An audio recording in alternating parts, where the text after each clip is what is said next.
नमस्कार, India voice देख रहे हैं आप और मैं हूं आपके साथ शिवम दुबे। इंडिया वॉइस के खास कार्यक्रम देवभूमि समाचार में आप सबका स्वागत। बुलेटिन की शुरुआत करेंगे, रुक करेंगे खबरों की ओर। ह्यूमन मेटान्यूमो वायरस यानी एचएमपीवी को लेकर स्वास्थ्य महानिदेशालय की ओर से आदेश जारी होने के बाद दून अस्पताल प्रबंधन हरकत में आ गया है। दून मेडिकल कॉलेज की प्राचार्य ने अधिकारियों की आपात बैठक बुलाई। इस पर मेडिकल कॉलेज की प्राचार्य डॉक्टर गीता जैन ने बताया कि सीजनल इन्फ्लुएंजा और एचएनपीवी वायरस को लेकर अस्पताल में तैयारियां पूरी हैं। यहां पर 8 बेड का एक आईसीयू आइसोलेशन वार्ड पूर्व में ही तैयार किया जा चुका है। आज अधिकारियों और चिकित्सकों के साथ बैठक कर इस संबंध में जरूरी निर्णय लिए जाएंगे।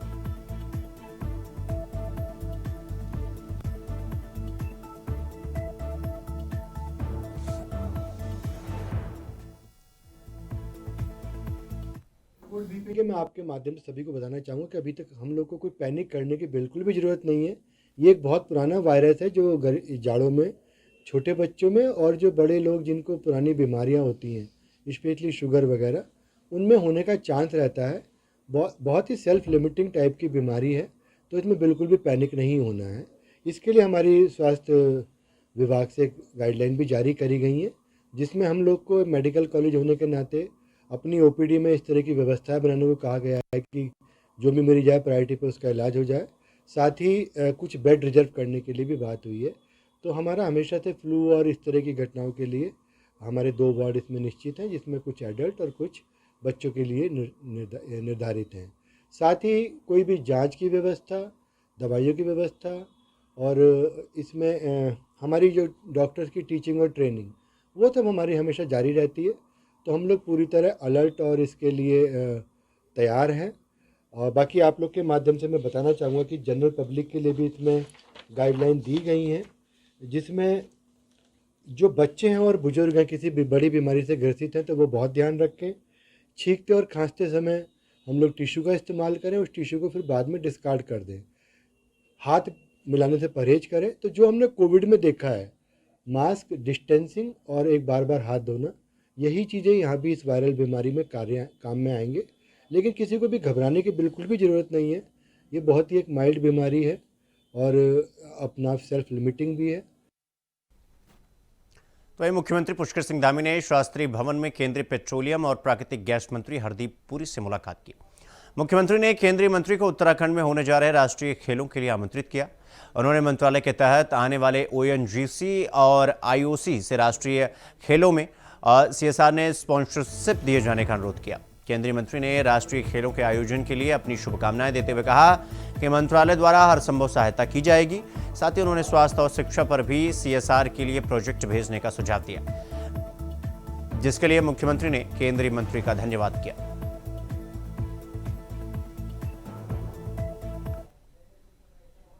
तो मुख्यमंत्री पुष्कर सिंह धामी ने नई दिल्ली में केंद्रीय जल शक्ति मंत्री सीआर पाटिल से मुलाकात की। मुख्यमंत्री ने कहा कि जल जीवन मिशन से उत्तराखंड के ग्रामीणों के जीवन की गुणवत्ता में काफी सुधार आया है। इसके साथ ही सीएम धामी ने जल जीवन मिशन के तहत वित्तीय वर्ष 2024-25 के लिए आवंटित अवशेष धनराशि जल्द उपलब्ध कराए जाने का अनुरोध किया। साथ ही मुख्यमंत्री ने गंगा और उनकी सहायक नदियों के अतिरिक्त अन्य नदी घाटियों पर स्थित जल विद्युत परियोजना की स्वीकृति दिए जाने का भी अनुरोध किया। तो मुख्यमंत्री पुष्कर सिंह धामी ने नई दिल्ली में केंद्रीय खेल मंत्री मनसुख मांडविया से मुलाकात की और इस दौरान उन्होंने उत्तराखंड में राष्ट्रीय खेलों के आयोजन की तैयारियों के बारे में उनके साथ जानकारी साझा की। मुख्यमंत्री ने कहा कि राष्ट्रीय खेलों के 38वें संस्करण की मेजबानी का सौभाग्य उत्तराखंड को मिला है। मुख्यमंत्री ने इसके लिए प्रधानमंत्री नरेंद्र मोदी और केंद्रीय खेल मंत्री का आभार व्यक्त किया और कहा कि 28 जनवरी से 14 फरवरी तक चलने वाले राष्ट्रीय खेलों के इस महापर्व में भारत के अलग अलग जिलों से आए लगभग 10,000 से अधिक कुशल खिलाड़ियों द्वारा प्रतिभाग किया जाएगा। साथ में उन्होंने कहा कि उत्तराखंड में राष्ट्रीय खेलों के आयोजन के लिए काफी तैयारियां की गई हैं। राष्ट्रीय खेलों के आयोजन से उत्तराखंड में खेल संस्कृति का विकास होगा। प्रदेश में खेल सुविधाओं का इस प्रकार विकास किया जा रहा है कि राज्य के खिलाड़ियों को अंतर्राष्ट्रीय स्तर की सुविधाएं मिल सके।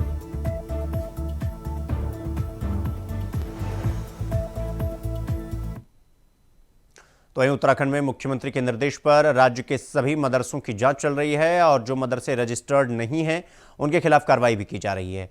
इसको लेकर उत्तराखंड बीजेपी की प्रदेश प्रवक्ता कमलेश रमन ने कहा कि पूरे देश में शिक्षा पर जोर दिया जा रहा है। सभी वर्ग के बच्चों को अच्छी शिक्षा का अधिकार है। मदरसों की जांच होनी चाहिए और अगर मदरसे रजिस्टर्ड नहीं है तो उन पर कार्रवाई की जानी चाहिए। उनकी जांच बहुत जरूरी है। सभी मदरसों में अच्छी शिक्षा का स्तर देने के लिए राज्य सरकार कटिबद्ध है और जो अवैध मदरसे होंगे उन पर सख्त कार्रवाई भी की जाएगी। देखिए, दिल्ली से लेकर और उत्तराखंड तक शिक्षा पर जोर दिया जा रहा है और माननीय पुष्कर सिंह धामी जी का सपना है कि प्रत्येक वर्ग के बच्चों को समान रूप से शिक्षा मिले और इसी को लेकर के जो मदरसों के ऊपर जो जांच चल रही है, जो अवैध तरीके से चल रहे थे, मुझे लगता है कि बहुत ही ऐतिहासिक निर्णय है। और क्योंकि सभी को शिक्षा का पूरा अधिकार है और सभी भाषाओं का ज्ञान होना हमारे सभी जितने यहाँ के हमारे बच्चे हैं उनको होना चाहिए। और उत्तराखंड की तो धर्मस्थली शिक्षा के नाम से जानी जाती है। यहाँ से देश विदेश से लोग शिक्षा प्राप्त करने के लिए आते हैं। तो मुझे लगता है कि पुष्कर सिंह धामी जी ने जो जांच के आदेश दिए, ऐसे अवैध निर्माण जो मदरसों के हो रखे हैं उनकी जांच होनी ही चाहिए और सही तरीके से शिक्षा मिलनी चाहिए और उनका पुनरुत्थान भी होना चाहिए और दोबारा एक बार फिर एक अच्छे मॉडल तरीके से उन मदरसों को बनाया जाए ताकि हमारे उन बच्चों को भी जो चाहे किसी भी विशेष वर्ग के हों, उन बच्चों को भी शिक्षा का पूरा अधिकार मिलना चाहिए। तो नगर निकाय चुनाव के लिए कांग्रेस ने दिग्गज नेताओं के साथ विधायकों, पूर्व मंत्री और पदाधिकारियों को प्रचार में उतारा है। प्रदेश कांग्रेस कमेटी ने चुनाव प्रचार के लिए 40 स्टार प्रचारकों की लिस्ट जारी की है। इसमें प्रदेश अध्यक्ष करण माहरा, पूर्व सीएम हरीश रावत, नेता प्रतिपक्ष यशपाल आर्य, पूर्व अध्यक्ष और विधायक प्रीतम सिंह, गणेश कोदियाल समेत पार्टी के सभी विधायक, वरिष्ठ नेताओं के नाम शामिल हैं। नगर निगम, पालिका और पंचायतों में पार्टी प्रत्याशियों के समर्थन में प्रचार करने के लिए प्रदेश कांग्रेस ने वरिष्ठ नेताओं को स्टार प्रचारक के रूप में जिम्मेदारी सौंपी।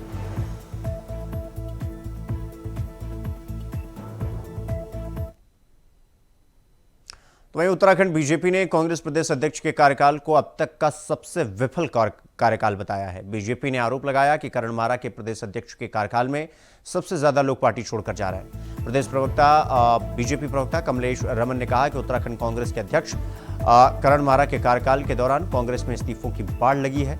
विफल प्रदेश अध्यक्ष करण माहरा है, उनको अपने पद से इस्तीफा दे देना चाहिए।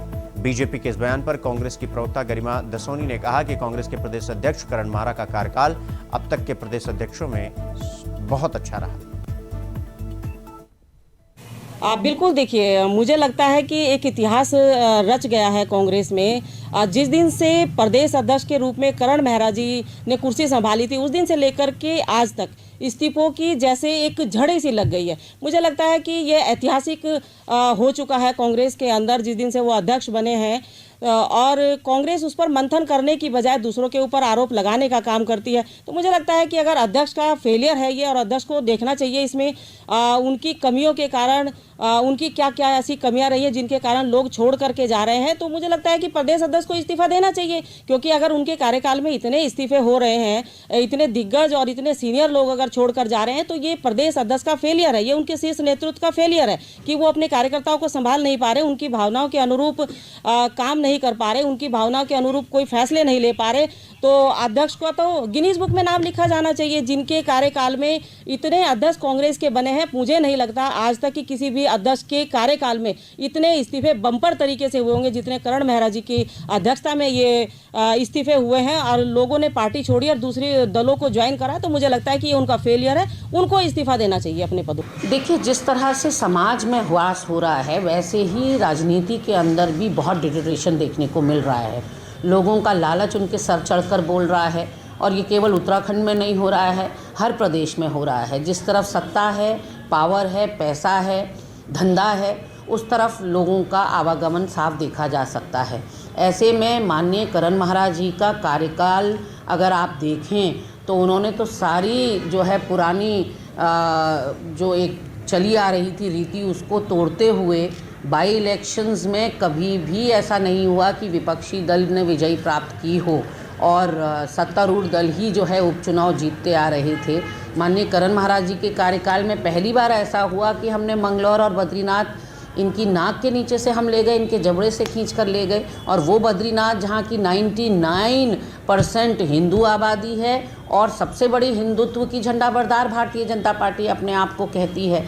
तो ऐसे में भारतीय जनता पार्टी अपने गिरेबान में देखे कि उन्होंने चाहे जीत भले ही दर्ज कराई हो विधानसभा में या लोकसभा में, लेकिन उत्तराखंड को किस गर्त में वो ले गए हैं। आज हर पैमाने में हम जो है अग्रणी राज्य बन रहे हैं, चाहे वो महिला अपराध का क्षेत्र हो, चाहे वो वनाग्नि का क्षेत्र हो। सर्वाधिक वनाग्नि वाला राज्य हम बन चुके हैं पूरे देश के अंदर, सर्वाधिक महिला अपराध वाला राज्य हम बन चुके हैं। दिन दहाड़े हत्या और लूट और डकैती हो रही है। आप देखिए कि सड़क की स्थिति क्या है, शिक्षा और स्वास्थ्य की स्थिति क्या है।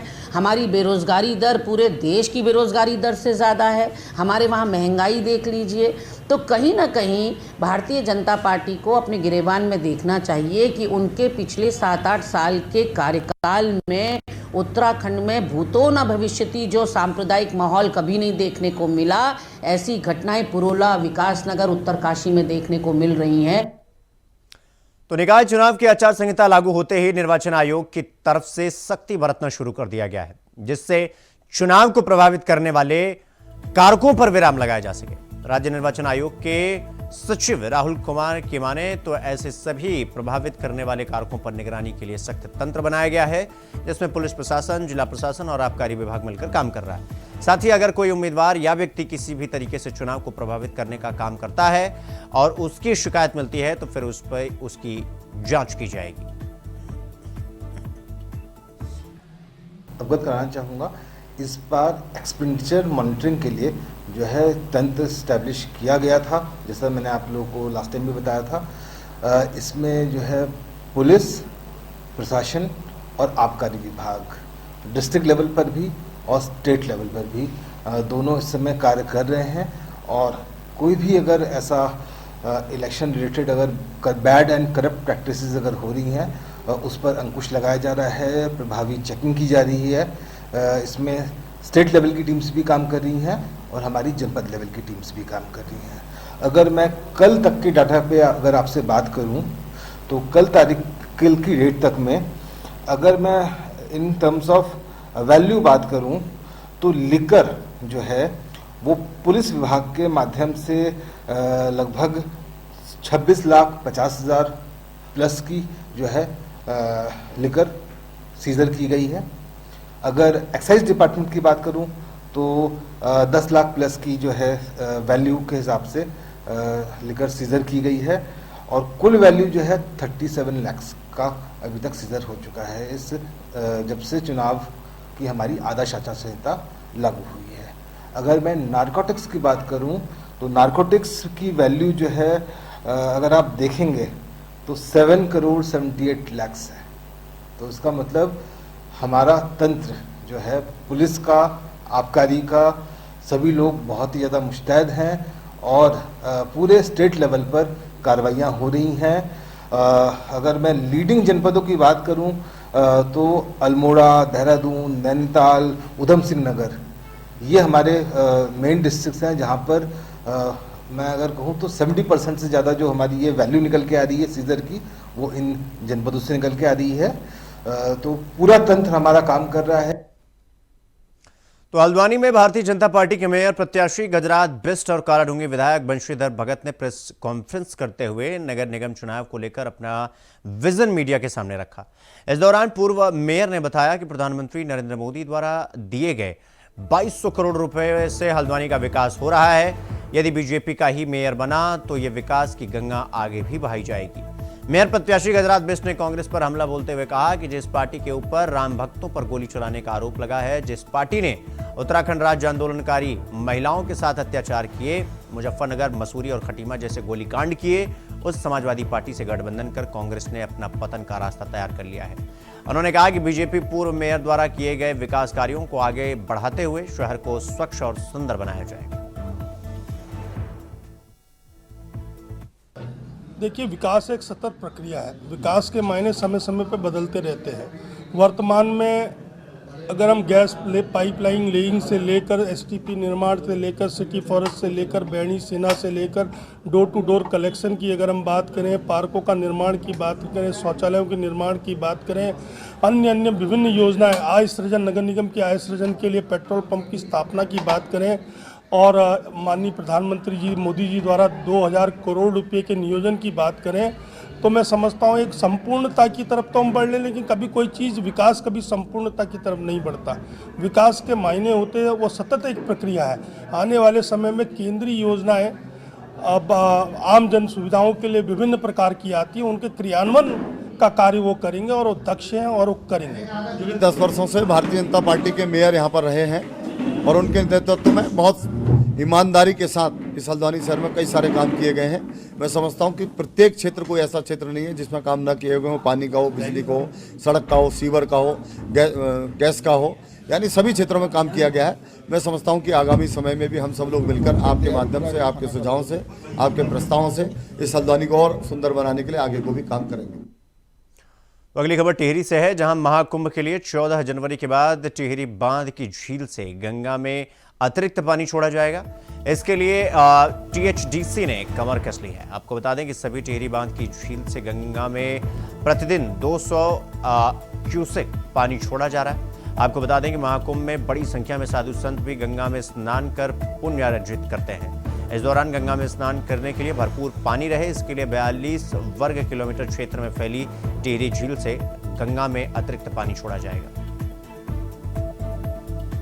जो महाकुंभ इलाहाबाद में हो रहा है, ये बहुत बड़ा पर्व है और हिंदुओं की आस्था से जुड़ा हुआ है और इसमें जो भी सहयोग टिहरी बांध परियोजना से हम लोग कर सकते हैं पानी के संदर्भ में, वो हम लोग करते हैं। और जो अथॉरिटीज़ थी यूपी इरिगेशन डिपार्टमेंट की, उनके हिसाब से 2000 क्यूसेक्स इनको एडिशनल पानी यहाँ से टिहरी डैम से छोड़ा जाना था। वो हम लोग 15 दिसंबर से 15 फरवरी तक वो हम लोग छोड़ रहे हैं।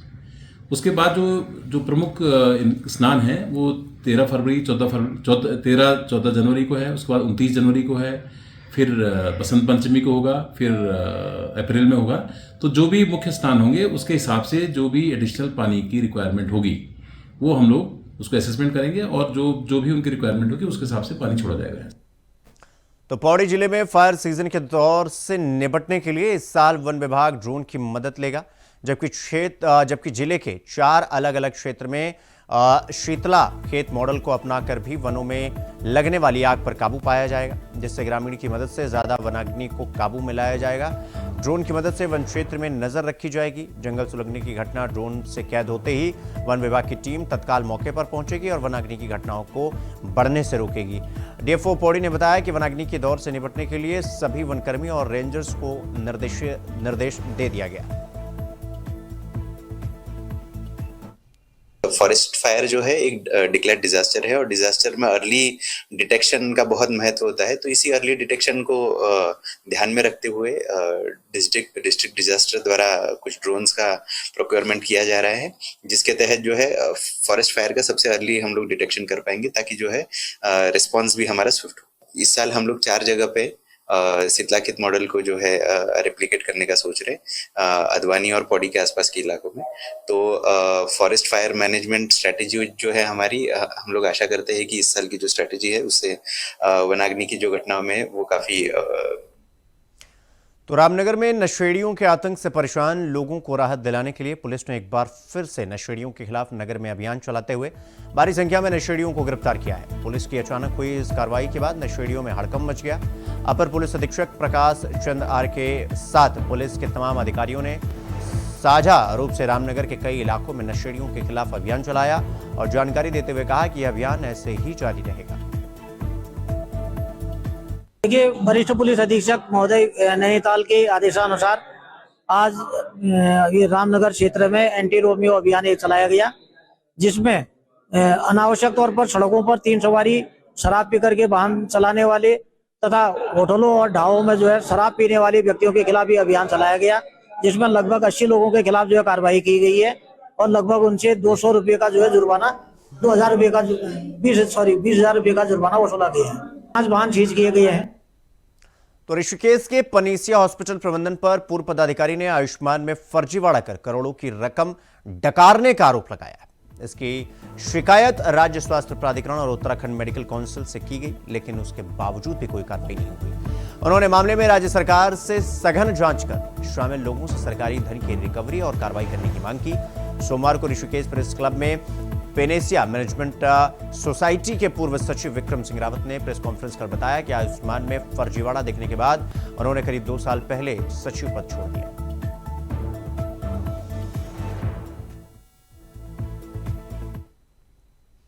वहीं सीमांत क्षेत्रों को संचार सुविधा मुहैया कराने के उद्देश्य से लगे संचार निगम के मोबाइल टावरों की संचार सेवाएं शुरू न होने से मोबाइल टावर शोपीस बनकर रह गए हैं। ग्रामवासी मोबाइल टावरों की सेवा शुरू न होने से परेशान हैं। ग्रामवासियों का यह कहना है कि सुविधा मिले, इसके लिए पूर्व सांसद तीरथ सिंह रावत के प्रयासों से मोबाइल टावर लगाए गए थे, लेकिन आज तक ये मोबाइल टावर शुरू नहीं हुए। 22 सितंबर को सीएम धामी ने ग्रामीणों को टावर शुरू करने का आश्वासन भी दिया था, लेकिन 2 महीने गुजर जाने के बाद भी मोबाइल टावरों की संचार सेवा शुरू नहीं हुई। तो उच्च और तकनीकी शिक्षा सचिव डॉक्टर रंजीत कुमार सिन्हा ने इन दिनों कुमाऊं भ्रमण पर हैं वो, और इसी क्रम में सोबन सिंह जिना यूनिवर्सिटी पहुंचे, जहां उन्होंने कुलपति और विश्वविद्यालय के वरिष्ठ अधिकारियों के साथ बैठक की और यूनिवर्सिटी की प्रशासनिक और अकादमिक गतिविधियों की जानकारी ली। इस दौरान छात्र नेताओं और कर्मचारी संगठनों ने सचिव का स्वागत किया और उन्हें ज्ञापन देकर विश्वविद्यालय से जुड़ी समस्याओं से अवगत कराया। तो देवभूमि समाचार में देश दुनिया की तमाम खबरों को देखने के लिए देखते रहिए इंडिया वॉइस। नमस्कार।